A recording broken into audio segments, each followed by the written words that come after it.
Tip number 1. Gaano ba kahalaga ang materials para sa pagbibreed?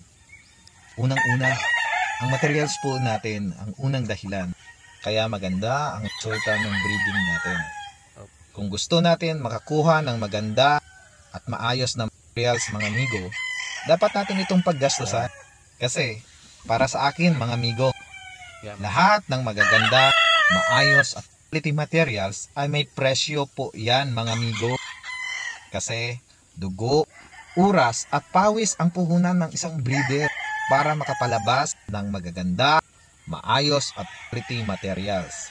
Kaya kung gusto natin ng maganda, quality at maayos na materials, huwag tayo magtipid sa budget natin. Materials, sigurado ako, hindi yan maglalabas ng quality na offspring. Agree ba kayo mga amigo?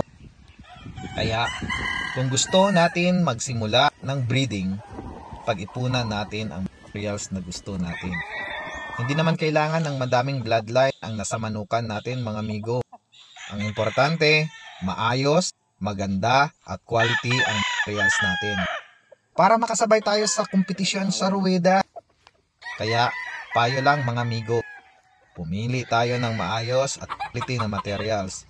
Kasi lagi niyong tatandaan, ang bulok at maayos na manok, parehas lang ang pagkain at vitamins natin na ibinibigay sa kanila.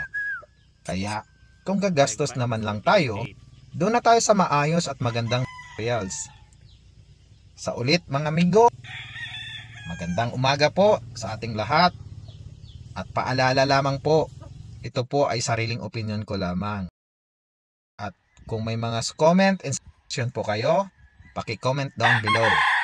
God bless mga amigo!